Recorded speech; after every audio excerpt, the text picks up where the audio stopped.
সবাইকে আমন্ত্রণ। রাতের বাংলাদেশে শুরুতে জানিয়ে দিচ্ছি শিরোনাম।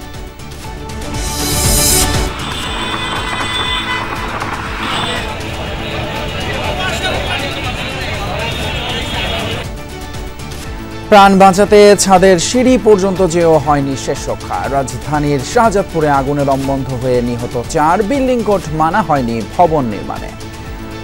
চিলেকোঠার যে দরজাটা ছিল সেই দরজাটা বন্ধ ছিল ছাদে যাওয়ার জন্য। এখানে এই 6 তলা 7 তলা কিভাবে হলো, আইনানুগ যে বিষয়গুলোর যাচাই বাছাই করা দরকার সেই সবগুলি আমাদের তদন্তের মধ্যে চলে আসবে। অ্যাপসে অন্তর্ভুক্ত না হলে প্রকল্পে অর্থ ছাড় বন্ধের নির্দেশ প্রধান উপদেষ্টার। জবাবদিহির আওতায় আনা হবে গোপনে বাস্তবায়ন করার কর্মসূচি। দেশ অস্থিতিশীল করার চেষ্টা করছে পলাতক দল, বললেন প্রধান উপদেষ্টা। ব্যর্থতা থাকলেও এগুচ্ছে সরকার, কেটেছে ভারতের সাথে সম্পর্কের মেঘ। বাংলাদেশ ভারতের সম্পর্ক ভালো না থেকে উপায় নেই। আমাদের সম্পর্ক এত ঘনিষ্ঠ, আমাদের পরস্পরের উপর নির্ভরশীলতা এত বেশি, ক্লোজ সম্পর্ক, সেটার থেকে আমরা বিচ্যুত হতে পারবো না। এনসিপির সেকেন্ড রিপাবলিক প্রতিষ্ঠা কঠিন, মত রাজনৈতিক বিশ্লেষকদের। শাসন ব্যবস্থা পরিবর্তনে প্রয়োজন বিএনপি সহ সব দলের ঐক্য। রাজধানীর লালমাটিয়ায় 2 নারীকে হেনস্থার প্রতিবাদ। মব তৈরি করে মারধরের ঘটনার বিরুদ্ধে ব্যবস্থা নিতে হবে রাষ্ট্রকে, বলছেন সমাজবিজ্ঞানীরা। এছাড়াও রাতের বাংলাদেশে আরো থাকছে শেখ হাসিনা বাদ, পূর্বাচল স্টেডিয়ামের নাম এখন ন্যাশনাল ক্রিকেট গ্রাউন্ড। দেশের প্রথম স্যাটেলাইট থেকেও সরানো হলো বঙ্গবন্ধুর নাম।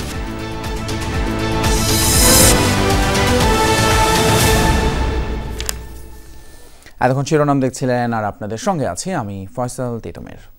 রাজধানীর শাহজাদপুরের একটি আবাসিক হোটেলে অগ্নিকাণ্ডের ঘটনায় প্রাণ গেছে 4 জনের। সবাই শ্বাসরুদ্ধ হয়ে মারা যান। তাদের মধ্যে একজনের পরিচয় পাওয়া গিয়েছে। প্রাণ বাঁচাতে ছাদের সিঁড়ি পর্যন্ত গেলেও তালাবদ্ধ থাকায় সেখানেই মারা যান বাকি 3 জন। ঘটনাস্থল ঘুরে এসে জানাচ্ছেন আখলাকুস সাফা। দুপুর 12:15টার দিকে 6 তলা ভবনটির 2য় তলায় আগুন দেখতে পায় পথচারীরা। 12:31 বারিধারা ফায়ার স্টেশনের 2টি ইউনিট ঘটনাস্থলে পৌঁছে শুরু করে আগুন নিয়ন্ত্রণের কাজ। দুপুর 1:04 নিয়ন্ত্রণে আসে আগুন। এরপর শুরু হয় তল্লাশি। ভবনটির 2য় তলায় বিউটি পার্লার, সেখান থেকেই আগুনের সূত্রপাত। পুড়ে গেছে সব। ধারণা পার্লারের এসি থেকেই লাগে আগুন। এসি থেকে আগুনটা 3 তলা পর্যন্ত 4 তলা পর্যন্ত ছড়াইছে। তাৎক্ষণিকভাবে ফায়ার সার্ভিস এবং পুলিশ ভাইয়েরা, মিডিয়া ভাইয়েরা এসে এটাকে নিয়ন্ত্রণ করছে। বাড়ির যে মালিক ছিল তাদের বলা হয়েছিল যে আপনারা যে হোটেল ভাড়া দিলেন, এটা যে আগুনের ব্যাপার স্যাপার আছে, গ্যাস ট্যাস রাখার জন্য, এটি সব কিছু বলে দিয়েছেন কিনা? হ্যাঁ, বলে দিছি। 3য় তলা থেকে 6ষ্ঠ তলা পুরোটা আবাসিক হোটেল। 3য় তলার একটি টয়লেট থেকে উদ্ধার করা হয় একজনের মরদেহ। নিহত মিরন জমাদ্দারের বাড়ি বরিশালে। সেখান থেকে ভোরে এসে হোটেলে ওঠেন। তার ছেলের আগামীকাল সৌদি আরব যাওয়ার কথা ছিল। রুমে পড়ে আছে তার ব্যবহার্য জিনিসপত্র। 6ষ্ঠ তলার সিঁড়ির পাশে পড়ে থাকতে দেখা যায় আরো 3 জনের মরদেহ। তীব্র ধোঁয়া থেকে বাঁচতে ছাদে উঠতে চাইছিলেন তারা, পারেননি, কারণ ছাদের দরজায় তালা। এইটি হচ্ছে 6 তলার একদম টপ ফ্লোর। এই 6 তলা পর্যন্ত এখন ধারণা করা হচ্ছে তারা নিচ থেকে সাফোকেশনের জন্য উঠে এসে বাঁচার চেষ্টা করছিলেন কিনা। কিন্তু এখানে যে বিষয়টি লক্ষণীয় সেটি হচ্ছে এখান দিয়ে বের হওয়ার যে রাস্তা, অর্থাৎ ছাদের যে রাস্তাটি আমরা দেখতে পাচ্ছি, এটার পাশেই ছাদের একটি অংশ আছে। এই জায়গাটা তালা মারা। এখন ধারণা করাই যাচ্ছে যে এই তালার কারণে হয়তোবা তারা এখান থেকে বেরিয়ে যেতে পারেননি। ঘটনাস্থল পরিদর্শনে ফায়ার সার্ভিস কর্মকর্তারা। খুঁজে পাওয়া যায়নি কোনো ফায়ার এক্সিট। সিঁড়ির জানালাগুলো খোলার সুযোগ নেই। প্রতি ফ্লোরে 1টি করে ইউনিট, রুম 4টি করে। ধোঁয়া বের হওয়ার কোনো জায়গাই ছিল না। চিলেকোঠার যে দরজাটা ছিল সেই দরজাটা বন্ধ ছিল ছাদে যাওয়ার জন্য। অর্থাৎ প্রচণ্ড ধোঁয়া হওয়ার কারণে এই আবাসিক হোটেলের ভিতরে যারা ছিল তারা বাঁচার জন্য উপরের দিকে উঠে গেছিল। কিন্তু উপরে উঠতে গিয়ে যখন দেখছে যে ছাদের যে দরজাটা বন্ধ অবস্থায় আছে, যার কারণে তারা আর বের হইতে পারে নাই, যার কারণে সাফোকেশনের কারণে, ধোঁয়ার কারণে লোকগুলো মারা যায়। মরদেহগুলো ময়নাতদন্তের জন্য পাঠানো হয় ঢাকা মেডিকেল কলেজ হাসপাতালে। পুলিশ জানায় মেডিকেল রিপোর্টের উপর ভিত্তি করে মামলা হবে। এতে কারো গাফিলতি পেলে আইনানুগ ব্যবস্থা নেওয়া হবে। এখানে এই 6 তলা 7 তলা কিভাবে হলো, বা এই বিল্ডিংয়ের অনুমোদন ঠিকমতো ছিল কিনা, আইনানুগ যে বিষয়গুলো যাচাই বাছাই করা দরকার সেই সবগুলোই আমাদের তদন্তের মধ্যে চলে আসবে ইনশাআল্লাহ। ভবন মালিক আর হোটেল ম্যানেজার কেউ ছিলেন না ঘটনাস্থলে, মোবাইল ফোনেও পাওয়া যায়নি তাদের কাউকেই। আখলাকুস সাফা, যমুনা নিউজ, ঢাকা। রেকর্ড কাটছাট করা হয়েছে বার্ষিক উন্নয়ন কর্মসূচি এডিপি। চলতি অর্থ বছরে ব্যয় ছেটে ফেলা হয়েছে 18.5%। জাতীয় অর্থনৈতিক পরিষদ এনইসি সভায় এই সিদ্ধান্ত নেওয়া হয়। প্রকল্প অ্যাপসে অন্তর্ভুক্ত না হলে অর্থছাড় বন্ধের নির্দেশ দিয়েছেন প্রধান উপদেষ্টা প্রফেসর মোহাম্মদ ইউনূস। পরিকল্পনা উপদেষ্টা জানিয়েছেন 7 মাসে এডিপি বাস্তবায়নের হার মাত্র 22%, যা আগে ছিল সর্বোচ্চ 30%। 1 দশকের বেশি সময় ধরে উন্নয়ন ব্যয় হয়েছে লাগামহীন অনিয়ম। ইচ্ছামতো হাতে নেওয়া হয়েছে প্রকল্প, যাচাই বাছাই ছাড়াই আছে বরাদ্দের অভিযোগ। পরিবর্তিত পরিস্থিতিতে প্রথম এনইসি সভায় কাটছাট করা হয়েছে উন্নয়ন ব্যয়। প্রধান উপদেষ্টা ডক্টর মোহাম্মদ ইউনূসের সভাপতিত্বে বৈঠকে 49,000 কোটি টাকা ব্যয় কমিয়ে আনা হয়। সংশোধিত এডিপির আকার এখন 2,26,000 কোটি টাকা। মোট প্রকল্প সংখ্যা 1437। স্বাধীনতা পরবর্তী এত বড় অঙ্কের এডিপি কাটছাট আগে হয়নি কখনো। 18% কমিয়ে সংশোধন করা হয়েছে। এই অনুপাতেই বৈদেশিক ঋণ ও সাহায্যের সংশোধন এই পর্যায়েই কমেছে। অর্থবছরের প্রথম 7 মাসে ব্যয় করা গেছে বরাদ্দের মাত্র 22%। অন্যান্য সময় এই হার দাঁড়ায় 27 থেকে 30%। জবাবদিহিতার মধ্যে আনা হচ্ছে গোপনে বাস্তবায়ন করা প্রকল্প বন্ধ হবে অর্থছাড়। প্রথম 7 মাসে 27% থেকে 30% পর্যন্ত ব্যয় হয়ে থাকে, বাকিটা শেষের দিকে বেশি জোরে দ্রুত ব্যয় হয়। আমাদের ক্ষেত্রে এই 7 মাসে 22% ব্যয় হয়েছে। যেসব প্রকল্প চলমান কিন্তু আছেই, পড়েই আছে মন্ত্রণালয়ে, অর্থ বরাদ্দ হয়ে আছে বলে ওই প্রকল্পগুলোতেই সবচেয়ে বেশি দুর্নীতি হচ্ছে। অর্থবছরের প্রথম 7 মাসে বেশি অর্থ ব্যয় হয়েছে স্থানীয় সরকার, বিদ্যুৎ ও জ্বালানি, শিক্ষা ও প্রযুক্তি মন্ত্রণালয়। তবে স্বাস্থ্যসেবা ও শিক্ষা মন্ত্রণালয় ব্যয় করেছে কম। বলা হয় এই দুই খাতে অবকাঠামো নির্মাণ হয়েছে বিস্তর, এখন দরকার প্রশিক্ষণ ও জনবল নিয়োগ। স্বাস্থ্যসেবা খাতে বাস্তবায়ন কম হচ্ছে, বরাদ্দ ছিল, বাস্তবায়ন কম হচ্ছে। আমার নিজের খাত মাধ্যমিক উচ্চশিক্ষা বিভাগ, এখানেও বাস্তবায়ন কম হচ্ছে।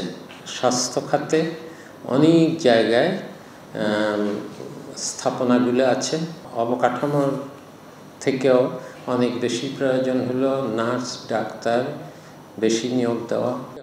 জানুয়ারি মাস থেকে শুরু হয়েছে এই সরকারের হাতে নেওয়া নতুন প্রকল্প বাস্তবায়ন। বাজেটের আগে অভ্যুত্থান হলে উন্নয়ন ব্যয় এত বড় হতো না বলেও জানান ডক্টর ওয়াহিদুদ্দিন মাহমুদ। পরিকল্পনা কমিশনই আয়োজন করে। রিমন রহমান, যমুনা নিউজ, ঢাকা। আওয়ামী লীগকে ইঙ্গিত করে প্রধান উপদেষ্টা ডক্টর মোহাম্মদ ইউনূস বলেছেন, পলাতক একটি দল দেশকে অস্থিতিশীল করার অপচেষ্টায় লিপ্ত। বলেছেন, চেষ্টা থাকা সত্ত্বেও অন্তর্বর্তী সরকার রাজনৈতিক দলগুলোর সাথে এখনও সংলাপ শুরু করতে পারেনি। বিবিসি বাংলাকে দেওয়া সাক্ষাৎকারে এসব কথা বলেন ডক্টর ইউনূস। আইন শৃঙ্খলা পরিস্থিতি প্রসঙ্গে প্রধান উপদেষ্টা বলেন, পুলিশ বাহিনীকে দাঁড় করাতেই কয়েক মাস লেগে গেছে, এখন পরিস্থিতি উন্নতির দিকে। ফ্যাসিবাদ পতনে রাষ্ট্রীয় বাহিনীগুলোর সামনে বুক উঁচিয়ে লড়াই করেছে নিরস্ত্র ছাত্র জনতা। রক্তাক্ত জুলাই আগস্টের পর পতন হয় ফ্যাসিবাদের। 8 আগস্ট শপথ নেয় অন্তর্বর্তীকালীন সরকার। ক্ষমতা গ্রহণের 6 মাস পর সরকারের সামনে এসেছে নানা প্রশ্ন। সেসব বিষয়ে বিবিসি বাংলার সঙ্গে খোলামেলা কথা বলেছেন প্রধান উপদেষ্টা ডক্টর মোহাম্মদ ইউনূস। জানান, ধ্বংসস্তূপ পরিস্থিতি থেকে ঘুরে দাঁড়িয়েছে দেশের অর্থনীতি। দেশ বিদেশেও আস্থা অর্জন করেছে অন্তর্বর্তী সরকার।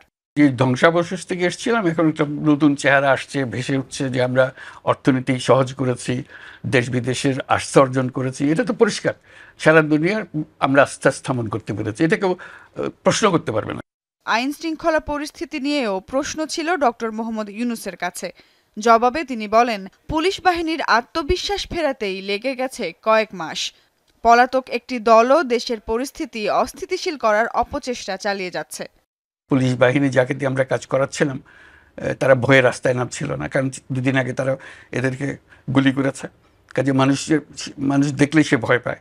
কাজে তাকে ঠিক করতে করতে আমাদের কয়েক মাস চলে গেছে, এখন মোটামুটি ঠিক হয়ে গেছে, আবার নিয়ম শৃঙ্খলার দিকে আমরা রওনা হয়েছি। পলাতক দল দেশ ছেড়ে চলে গেছে, তাদের নেতৃত্ব চলে গেছে, তারা সর্বাত্মক চেষ্টা করছে এটাকে আনসেটল করার জন্য।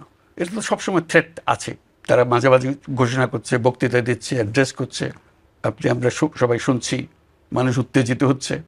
প্রধান উপদেষ্টার মতে বাংলাদেশ ভারত সম্পর্ক নিয়ে চক্রান্তের কারণে দুই দেশের সম্পর্কে ভুল বোঝাবুঝি দেখা দেয়, তবে মূল সম্পর্কে কোনো ফাটল ধরেনি বলেও দাবি তার। বাংলাদেশ ভারতের সম্পর্ক ভালো না থেকে উপায় নেই। অর্থনৈতিকভাবে আমাদের সম্পর্ক এত ক্লোজ সম্পর্ক, সেটার থেকে আমরা বিচ্যুত হতে পারবো না। তবে মাঝখানে কিছু কিছু দ্বন্দ্ব দেখা দিয়েছে, আমি হচ্ছে মেঘ দেখা দিয়েছে। এই মেঘগুলো মোটামুটি এসছে অপপ্রচার থেকে। অপপ্রচারের সূত্র কারা সেটা অন্যরা বিচার করবে, কিন্তু এই অপপ্রচারের ফলে আমাদের সঙ্গে একটা ভুল বোঝাবুঝি হয়ে গেছে। সেই ভুল বোঝাবুঝির থেকে আমরা উত্তরণ করার চেষ্টা করছি। আওয়ামী লীগের রাজনীতি করার প্রশ্নে প্রধান উপদেষ্টা জানান, দেশ সবার, কারো কাছ থেকে কেড়ে নেয়ার কিছু নেই, তবে অন্যায় করলে শাস্তি পেতেই হবে। এই দেশ থেকে কেড়ে নেওয়ার, এদের তার অধিকার কেড়ে নেওয়ার কোনো উপায় নাই, কিন্তু যে অন্যায় করেছে, যার বিচার হওয়া উচিত, তার বিচার হতে হবে, এটুকুই শুধু। সুমাইয়া ঐশী, যমুনা নিউজ, ঢাকা। নতুন গঠন করা জাতীয় নাগরিক পার্টি এনসিপির সেকেন্ড রিপাবলিক বা দ্বিতীয় প্রজাতন্ত্র প্রতিষ্ঠা কঠিন বলে মনে করেন রাজনৈতিক বিশ্লেষকরা। তাদের মতে গণ অভ্যুত্থানের পরপরই বিপ্লবের ঘোষণাপত্র দেয়া গেলে সেকেন্ড রিপাবলিক প্রতিষ্ঠায় রাজনৈতিক জনমত পাওয়া যতটা সহজ হতো, এখন আর ততটা সহজ হবে না।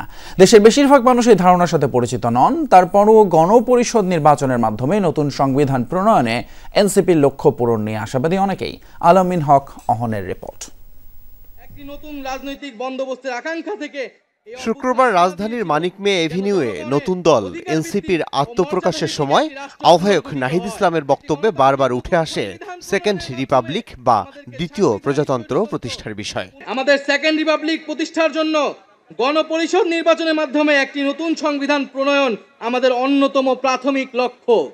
বাংলাদেশের রাজনৈতিক সংস্কৃতি পাল্টে দেওয়ার বার্তা দেয় এই সেকেন্ড রিপাবলিক, যার বিষয়ে সাধারণ জনতার বেশিরভাগেরই তেমন ধারণা নেই। তবে সংবিধান পরিবর্তনের কথা উঠে আসে কারো কারো কথায়।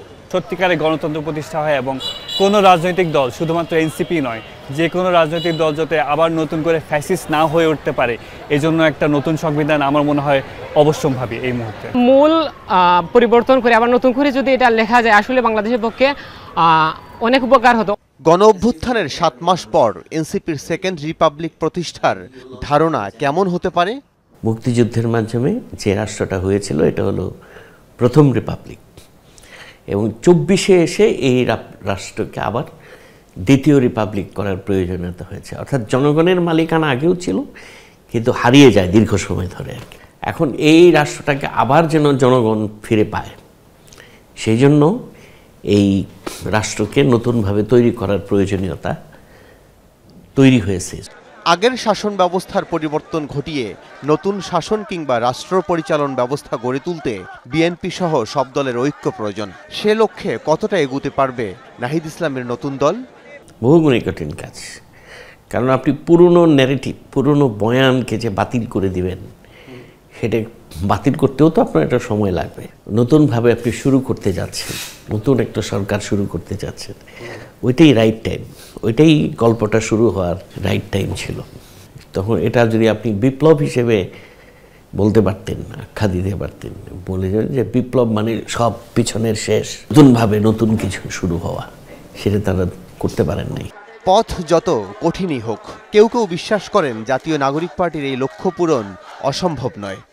জুলাই আন্দোলনে অনেক মানুষ তাদের প্রাণ দিয়েছে, আমরা চাই যে এত যে মানুষ তাদের প্রাণ দিয়েছে, এটা বদলে যেন আমরা আসলে একটা পরিবর্তন পাই, এবং এটা যদি অনেক কঠিনও হয় আমরা চাই তাও যেন তারা এই পরিবর্তনটা আনতে পারে। যদি আমরা সেকেন্ড রিপাবলিক সত্যিকার অর্থে গঠন করতে চাই, তাহলে সকল রাজনৈতিক দলের সহযোগিতা খুবই দরকার। আমিন হক, অহন, যমুনা নিউজ, ঢাকা। অন্তর্বর্তী সরকারের রাজনৈতিক ইচ্ছার উপর নির্ভর করে কত দ্রুত জাতীয় নির্বাচন হবে।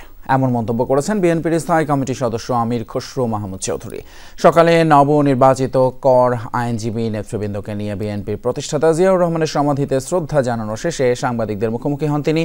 বলেন, নবগঠিত রাজনৈতিক দলের যে কোনো ভাবনা বাস্তবায়ন করতে হলে জনগণের মুখোমুখি হতে হবে, নির্বাচনের মাধ্যমে সংসদে যেতে হবে। যত তাড়াতাড়ি দেশে গণতান্ত্রিক পরিবেশ ফিরে আসবে ততই মঙ্গল বলেও মন্তব্য করেন আমির খসরু।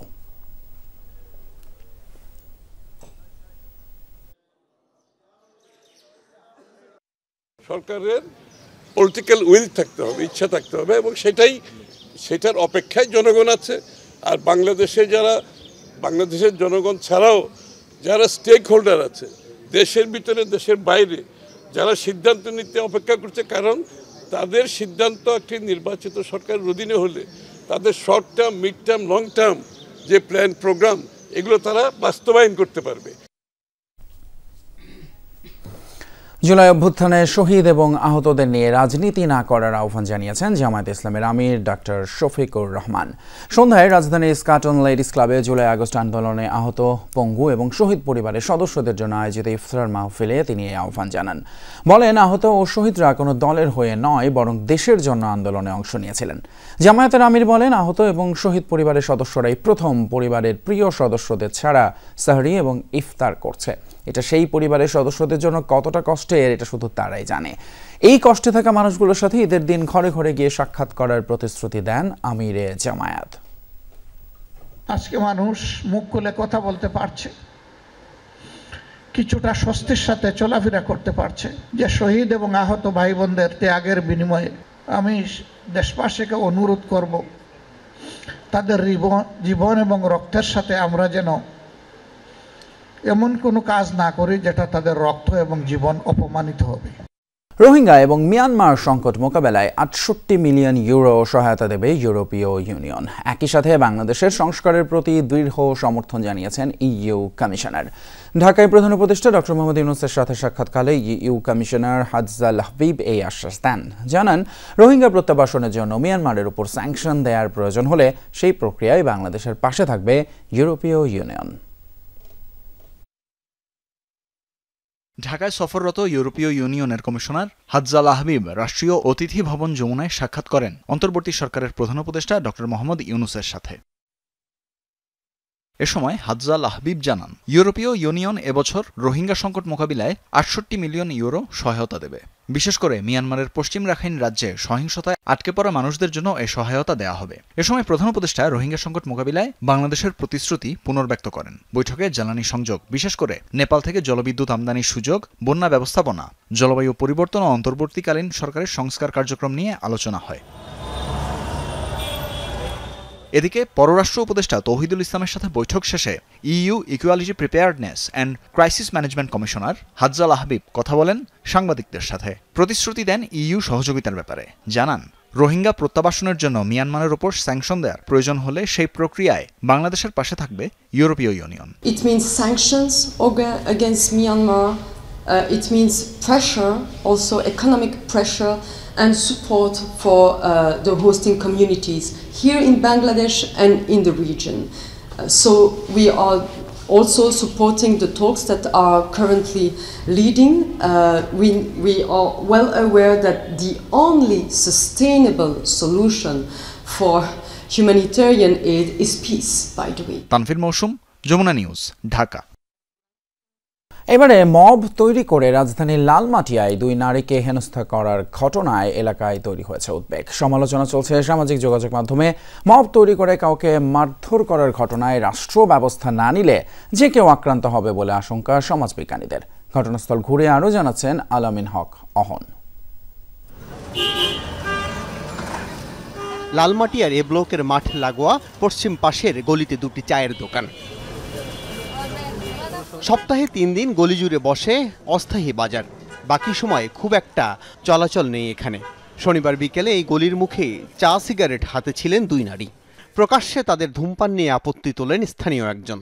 ও শৈল পুরুষটার শৈল রক্ত, মেয়েটার কাছে রক্ত নাই, কিন্তু চিল্লাপাল্লা কাছে খুব ফুটপথের উপর দাঁড়ায় আছে। আমি আবার মুখের দিক তাকায় আছি যে এত জোরে মুখ চলছে এই মেয়ে, গালাগালি ও কাচ্ছে এও কাচ্ছে। লাস্টে আমি তাকায় আছি, আমি তো কোনোই কথা বলিনি। আমার একটা মুখের দিক তাকা কি দেখি সেই কি হয়েছে একটা মেয়ে মানুষ যখন আপনার প্রথম চা মারার পরে পরে কাপটা মারছে মারার এখানে ওনাটা ফাইটে গেছে রক্তে পুরাটা অনেক মানুষজন রিস্কালা আছে সিএনজি অনেক লোকজন আছে। এই ঘটনা শুরু থেকে শেষ পর্যন্ত দেখেছেন এক প্রত্যক্ষদর্শী। জানালেন উভয় পক্ষই ছিল উত্তেজিত। কে সিগারেট খাবে না সেটা তো দোকানদারের ব্যাপার আর কাস্টমারের ব্যাপার। যখন দেখছি যে মেয়েদের গায়ে হাত দিচ্ছে তখন আমি চলে আসছি। আমার কাছে ভালো লাগেনি। এই বিষয়ে ভুক্তভোগী নারীরা অসুস্থ থাকায় বক্তব্য নেওয়া যায়নি। তবে অভিযুক্ত মোহাম্মদ রিঙ্কুর বাসায় 2 ঘন্টা অপেক্ষা করেও দেখা মেলেনি তার। সুকৌশলে এড়িয়ে গেলেন গণমাধ্যম। এদিকে এই 2 নারী শিক্ষার্থীকে নিপীড়ন ও দেশ জুড়ে চলা মব নিয়ন্ত্রণে ব্যর্থ হওয়ায় সোমবার বিকালে স্বরাষ্ট্র উপদেষ্টার পদত্যাগ ও কুশপুত্তলিকা দাহ করেছে ধর্ষণ ও নিপীড়নের বিরুদ্ধে বাংলাদেশ নামের একটি সংগঠন। একটা ক্রিমিনাল অফেন্সকে তারা কিভাবে জাস্টিফাই করে একটা গুরুত্বপূর্ণ পদ থেকে, সেটা আমাদের মাথায় আসে না। সমাজবিজ্ঞানীরা বলছেন, ঘটনা যাই হোক, বর্তমানে একে অন্যের উপর চড়াও হওয়া নিত্যদিনের বিষয় হয়ে গেছে। কিছু হয়েছে সেখানে সম্মান বা শ্রদ্ধার জায়গাটুকু নেই, সেক্ষেত্রে যেটা হতো পারতো আলাপ আলোচনা হতে পারতো, তর্ক বিতর্ক হতে পারতো। আরও 1 ঘন্টা তর্ক বিতর্ক হোক না কেন, পারস্পরিক শ্রদ্ধাবোধের জায়গাটা থাকবে না বিপরীত মতের প্রতি। দেশের নানা স্থানেই পাবলিক মব তৈরি করে এমন হেনস্থার ঘটনা ঘটছে জানিয়ে ঢাকা বিশ্ববিদ্যালয়ের এই শিক্ষক বলেন, রাষ্ট্রকেই দায়িত্ব নিয়ে এর সমাধান করতে হবে। কক্সবাজারে নারীরা একলা একলা হাঁটাহাঁটি করতে পারছে না, তাদেরকে মবের মধ্যে ফেলে দেওয়া হচ্ছে। 32 নাম্বার থেকে শুরু করে বিভিন্ন ইনফ্রাস্ট্রাকচার মবের মধ্যে পড়ছে। তখন এই মবগুলোর বিরুদ্ধে যখন কঠোর অবস্থান না আসে কেন্দ্র থেকে, একেবারে স্টেট থেকে, তখন আসলে খুব কঠিন হয়ে যায় হঠাৎ করে একটা মবকে সামনে রেখে কথা বলা বা এটার বিরুদ্ধে দাঁড়ানো। এদিকে সচিবালয়ে এই বিষয়ে স্বরাষ্ট্র সচিব জানিয়েছেন, 2 নারীর সাথে যা হয়েছে তা পরিকল্পিত কোনো ঘটনা নয়। মেয়েগুলো ওখানে খুব অর্গানাইজড হয়েছে যে ওখানেই বসতে হবে, আমার এরকম কোনো ইচ্ছাতে বসে নেই বলে আমার ধারণা। এবং লোকগুলোও যে খুব অর্গানাইজড দৌড়ে এসে করছে তাও না। তো এইগুলো তো আগে থেকে প্রেডিক্ট করা সম্ভব না যে কোথায় কী হয়, এবং ঘটনার এক একজনের উস্কানিতে এক এক রকম হয়। আমিন হক অহন, যমুনা নিউজ, ঢাকা। সরকারি প্রাথমিক বিদ্যালয়ের সহকারী শিক্ষক পদে 6531 জনের নিয়োগ বাতিল করে দেয় হাইকোর্টের রায় 1 মাসের জন্য স্থগিত করেছেন আপিল বিভাগ। প্রাথমিক শিক্ষা অধিদপ্তরের করা লিভ টু আপিল মঞ্জুর করে আদেশ দেন জ্যেষ্ঠ বিচারপতি মোহাম্মদ আশফাকুল ইসলামের নেতৃত্বে 3 সদস্যের আপিল বিভাগ। একই সাথে আদালতে যারা বিক্ষোভ করেছেন তাদের চিহ্নিত করার নির্দেশও দিয়েছেন আপিল বিভাগ। রিট আবেদনের প্রেক্ষিতে গেল 6 ফেব্রুয়ারি প্রাথমিক সহকারী শিক্ষক পদে উত্তীর্ণ ঢাকা ও চট্টগ্রাম বিভাগের 6531 জন প্রার্থীর নিয়োগ বাতিল করে রায় দিয়েছিলেন হাইকোর্ট। এ সময় বলা হয়েছিল, কোটা সংক্রান্ত সর্বশেষ রায় অনুসরণ করে নতুন ফলাফল প্রকাশ করতে। রায়ের প্রতিবাদে আদালতের সামনে বিক্ষোভ করেন বঞ্চিতরা। নিয়োগ বহালের দাবিতে এক পর্যায়ে রাস্তায় নামেন ভুক্তভোগীরা। সড়ক অবরোধ থেকে সচিবালয়ে ঘেরাওয়ের মতো কর্মসূচি পালন করেন। আন্দোলনের মুখে হাইকোর্টের রায়ের বিরুদ্ধে আপিল করে প্রাথমিক শিক্ষা অধিদপ্তর। শুনানি শেষে হাইকোর্টের রায় 1 মাসের জন্য স্থগিত করেছেন আপিল বিভাগ। আমরা একটা প্রতিশ্রুতি দিচ্ছি, আমরাই আগামী ভবিষ্যতে আমরা যে জাতি গড়ার কারিগর সেটা স্পষ্টভাবে প্রমাণ করে আপনাদেরকে দেখাবো ইনশাআল্লাহ। এই বিজয় আসলে 6531 জন শুধু শিক্ষকই না, 6531 জনের যে পরিবার সবারই বিজয়। স্থগিতাদেশের ফলে নিয়োগের বাধা কাটল বলছেন আইনজীবীরা। তবে হাইকোর্টের রায়ের দিন কারা আদালতের দরজায় লাথি মেরেছে তাদের চিহ্নিত করার নির্দেশও দিয়েছেন আদালত।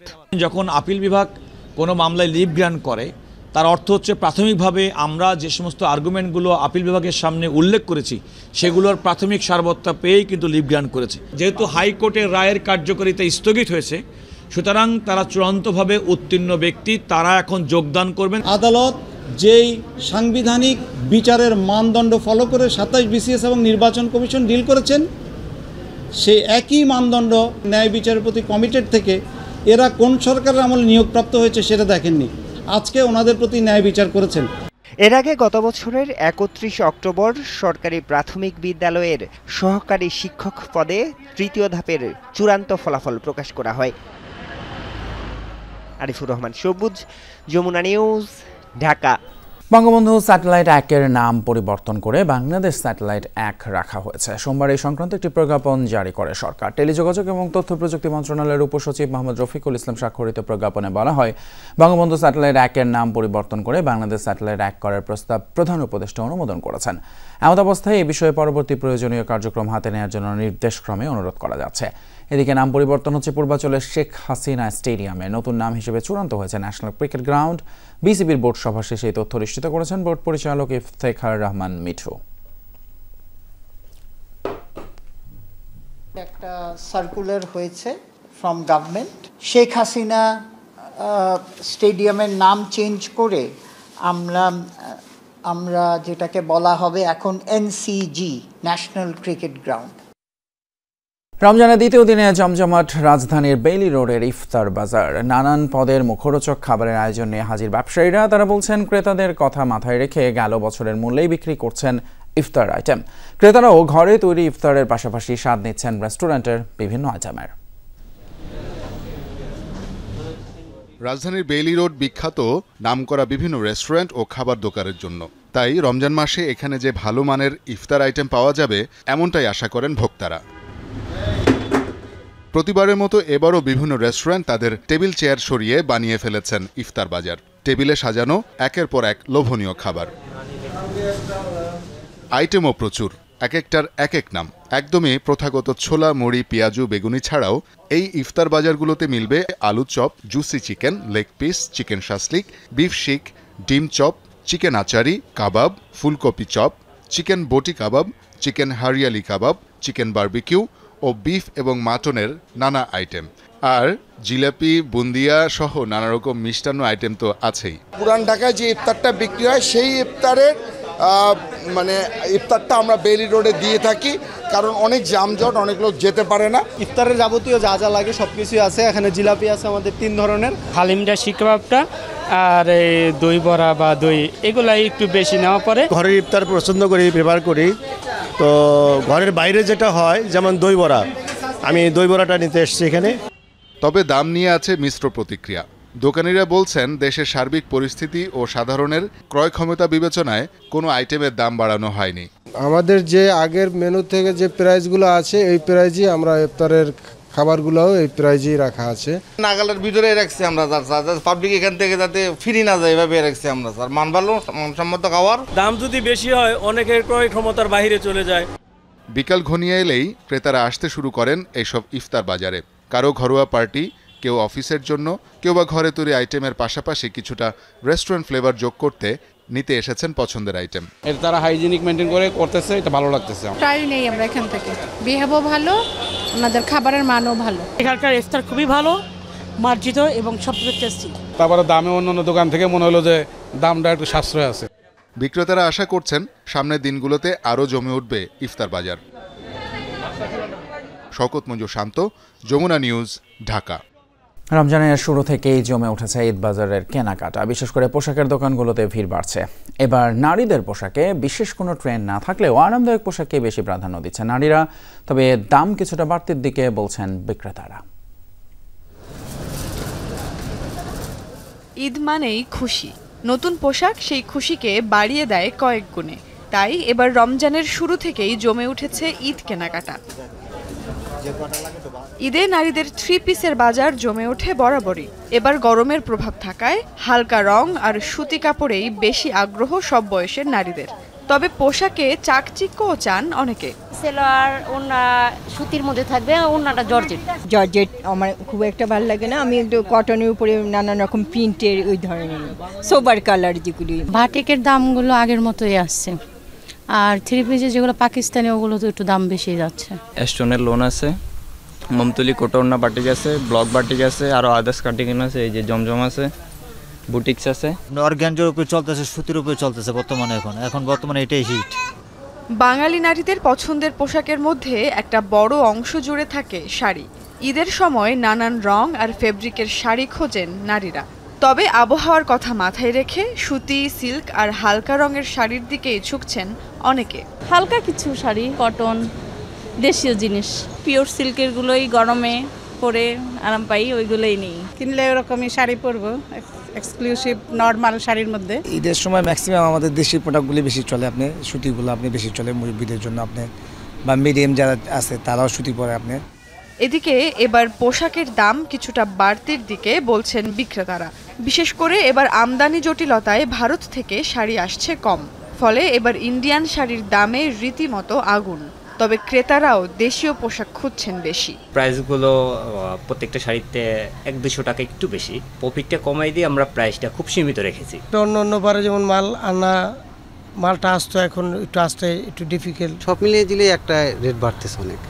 এবারের ঈদে নারীর পোশাকে নির্দিষ্ট কোনো ট্রেন্ড নেই, পছন্দের পাশাপাশি সকলেরই প্রাধান্য আরাম আর স্বাচ্ছন্দ্য। সুমাইয়া ঐশী, যমুনা নিউজ, ঢাকা। চ্যাম্পিয়ন্স ট্রফির প্রথম সেমিফাইনাল কাল মুখোমুখি হচ্ছে ভারত এবং অস্ট্রেলিয়া। দুবাইয়ে ম্যাচটি শুরু হবে বাংলাদেশ সময় বিকেল 3টায়। নিউজিল্যান্ডকে শেষ ম্যাচে হারিয়ে গ্রুপে এতে টেবিল টপার হিসেবে সেমিফাইনাল নিশ্চিত করেছে ভারত। তাতে বি গ্রুপে 2-এ থাকা অস্ট্রেলিয়ার প্রতিপক্ষ এখন রোহিত কোহলিরা। পরিসংখ্যান বলছে ভারত অস্ট্রেলিয়ার মুখোমুখি মানে হাড্ডাহাড্ডি লড়াই আর টান টান উত্তেজনার। অনেকেই দাবি করছেন অঘোষিত ফাইনালিস্ট ম্যান ইন ব্লুরা, আবার কারো কারো মতামত ভারতকে বধ করবে মাইটি অস্ট্রেলিয়া। অপরদিকে গ্রুপ এতে 2-এ থাকা নিউজিল্যান্ডের বিপক্ষে দ্বিতীয় সেমিফাইনালে লড়বে গ্রুপ বিতে শীর্ষে থাকা সাউথ আফ্রিকা।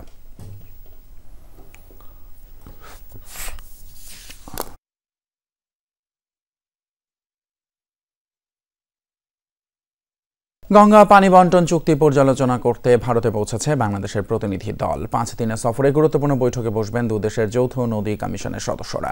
সোমবার স্থানীয় সময় বেলা 11:15টায় কলকাতা বিমানবন্দরে পৌঁছায় 7 সদস্যের দলটি। মঙ্গলবার মুর্শিদাবাদের ফারাক্কায় গঙ্গা নদী সংলগ্ন এলাকা পরিদর্শন করবেন তারা। খতিয়ে দেখা হবে নদীর পানির স্তর এবং পানি প্রবাহের মাত্রা সহ বিভিন্ন বিষয়। সফরের শেষ 2 দিনে কলকাতার একটি হোটেলে আলোচনায় বসবে ভারত বাংলাদেশের প্রতিনিধি দল। 1996 সালে প্রতিবেশী দুই দেশের মধ্যে স্বাক্ষরিত হয় গঙ্গার পানি বন্টন চুক্তি। 30 বছর পর আগামী বছরের মেয়াদ ফুরাবে।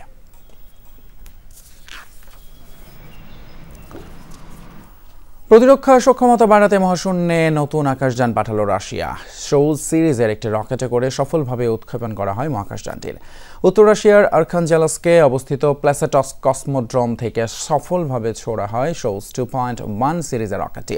সোমবার বিষয়টি নিশ্চিত করে রুশ প্রতিরক্ষা মন্ত্রণালয়। প্রতিরক্ষা বিষয়ক খাতে সহযোগিতার জন্য পাঠানো হয়েছে মহাকাশযানটি বলে জানিয়েছে রুশ মহাকাশ গবেষণা প্রতিষ্ঠান রসকসমস।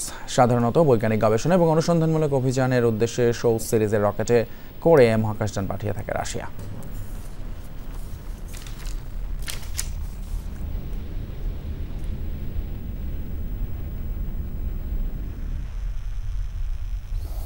এ ছিল রাতের বাংলাদেশ এখনকার আয়োজন। এতক্ষণ আমাদের সাথে থাকার জন্য ধন্যবাদ আপনাদের সবাইকে।